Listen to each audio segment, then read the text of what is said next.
Welcome to Storytime. Ansem's plans are progressing, but he fears that his body has become a burden. If he were to cast it off and become part of the darkness, he could travel more freely and perhaps control the Heartless. The apprentices all agree to undertake an experiment to give themselves over to the darkness willingly. It's around this time that Lee and Isa finally manage to sneak into the castle. It's unknown what their specific purpose is, or whether or not they've integrated themselves into the apprentices a long time before the experiment. However, it is heavily implied that they know what's going on and are actively working against it. In any case, the experiment goes awry and they all lose their hearts and become normal Heartless. Braig is the last one left and he sees that everything's gone off the rails. He questions whether Xehanort ever truly lost his memories, but at this point Xehanort really believes that he's Ansem. He summons Xehanort's Keyblade, stabbing Braig and releasing his heart as well. Ansem then makes the transformation himself, but because of his strong powers of darkness and that he turned himself willingly, his Heartness has a human consciousness and retains its identity. Though it has no physical form, it can don a robe and move not only through the worlds with ease, but through time as well.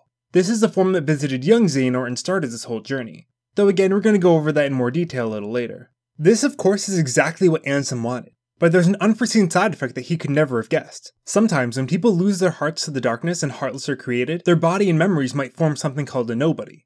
Nobodies, like Heartless, are mindless and instinctual normally, but those with strong wills can retain their human identity, with a similar body and even most of their memories. They're creatures neither of light nor of darkness. They're like empty husks, which is why many believe that they shouldn't exist at all. As it happens, though the apprentices don't come together as Heartless, they do all form strong nobodies. Having lost their hearts and no longer being themselves, they take new names. Ansem's nobody has them mix up the letters of their old names and add an X, or the recusant sigil. It's a rejection of their prior identities, as well as a hint at Xehanort's inner hidden desire for the Keyblade. Xemnas, Ansem's nobody, and the nobodies of the apprentices come together in a new world, the world that never was, between the realms of light and darkness. So now we have Xehanort, renamed Ansem Seeker of Darkness, split into a Heartless, Ansem, and a nobody, Xemnas. They both retain certain aspects of Xehanort and Terra's personalities, though Ansem has a little more Xehanort being the heart, and Xemnas a little more Terra being the body. However, they both to some extent have their marching orders coming from Xehanort's latent persona. They both go their separate ways, undertaking different plans. However, on a subconscious level, they're actually working towards a larger goal intended by Master Xehanort. Ansem's plan is the same as it was before, to gather the 7 Princesses of Heart and to try to unlock the original Kingdom Hearts hidden in the Realm of Darkness. Xemnas' plan is to gather 13 vessels to transfer his own consciousness into, using an artificial Kingdom Hearts to do so. This would create 13 beings that use the darkness and all work in his best interest. 7 lights, 13 darknesses. Now, those numbers should sound familiar to you. I told you to keep them in mind way back at the beginning of the series. When the original Keyblade shattered, it broke into 7 pieces of light and 13 of darkness. One of Xehanort's backup plans, if Ventus and Vanitas didn't work out, was to use these numbers to clash and reforge the Keyblade. Of course, because he's now split into 2 beings, they're going after their own goals as well, but on some base level they're remembering that idea.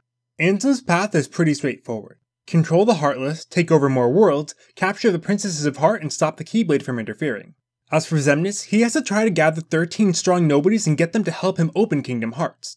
However, no one's going to join his organization if they're going to be giving up their body, so Xemnas and Braig, now Xigbar, come up with a cover story. They tell the nobodies that because their heart is now a Heartless, they are incomplete. He tells them that they can only feel things because they have the memory of having a heart, and that none of it's real. This is a total lie. It turns out that nobody can actually regrow the heart they've lost. The false promise that the apprentice nobodies are given is that they can use Kingdom Hearts to restore their own hearts and become complete again. With this in mind, they agree to follow Xemnas to seek out a way to create Kingdom Hearts out of human hearts and to recruit more members, as 13 will be needed. Thus, Organization 13 is born. For Xemnas though, things are not quite so simple. Though his memories are mostly of his time in Radiant Garden as Ansem, Terra's memories begin to come forth as well. Aqua's armor and Keyblade were found with Xehanort when he first awoke, and he begins to talk to them as if they're an old friend. Some of the other members notice this, but they're no better than to question it. How much Xemnas really remembers about the armor and its owner is unclear, but he has a definite connection to it. Back in Radiant Garden, the castle is suddenly empty. Heartless have begun to run amok, and Ansem the Wise is blamed once the reports Xehanort wrote in his name become public knowledge. Maleficent sees this as the perfect opportunity to set up shop. Having used the knowledge she gained from Xehanort to plunge her own world into the darkness, she takes over the castle and commands the Heartless to ravage the city, turning it into Hollow Bastion. A group of warriors fights against them: Sid, Yuffie, Aerith, Squall, Tifa, and Cloud. In the end, they're overrun and they have to abandon the city on Sid's gummy ship. The group finds their way to Traverse Town, a special world and another of the border worlds between light and darkness. Traverse Town is born naturally to house some of the residents of the worlds the Heartless destroy. Cloud ends up running off to chase Sephiroth, the reflection of the darkness in his own heart, and Tifa goes after him. Squall, devastated at his failure to save his home, takes the name Leon until he can redeem himself. The group settles in and starts defending the town from the Heartless, and helping the refugees of fallen worlds to find their way. In their travels, they meet Mickey, who has been keeping an eye on the Heartless situation, but is starting to realize something more will need to be done. As for Ansem the Wise, he's now trapped in the realm of darkness, with no end in sight. Anger and resentment begin to take root in his heart, and he decides to become one with the darkness. His old name stolen, he takes the name Diz, or Darkness in Zero. His heart is consumed with thoughts of revenge, and he begins to seek a way back to the realm of light. Years pass. The Heartless move from world to world, taking their hearts and sending them to the realm of darkness. Maleficent sends Pete out to the various worlds, seeking the Princesses of Heart. He recruits her old friend Hades and Captain Hook, as well as Jafar, Oogie Boogie, and Ursula, teaching them how to control the Heartless. Many worlds fall, their stars vanishing from the night sky. King Mickey has been desperately seeking a way to solve the Kingdom Hearts problem. He's able to guess that the forces of darkness are after Kingdom Hearts. To obtain it, they'll have to pass through the door to darkness, going into the realm of darkness to find the original Kingdom Hearts lost in the Keyblade War. This door can be locked, but one Keyblade won't be enough. Because it connects the realms of light and darkness, a Keyblade from the realm of light and one from the realm of darkness will be required to lock it for good. Mickey sets off on his own, leaving Donald and Goofy a note telling him to look for a keybearer, so they can help him fight from this side while Mickey seeks a way into the realm of darkness. The two take the gummy ship and make for Traverse Town.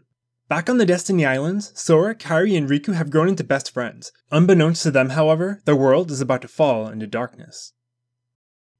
Thanks for watching Storytime. If you'd like to see more, you can subscribe, or you can follow me on Twitter or Tumblr to get updates when new videos come out. See you soon!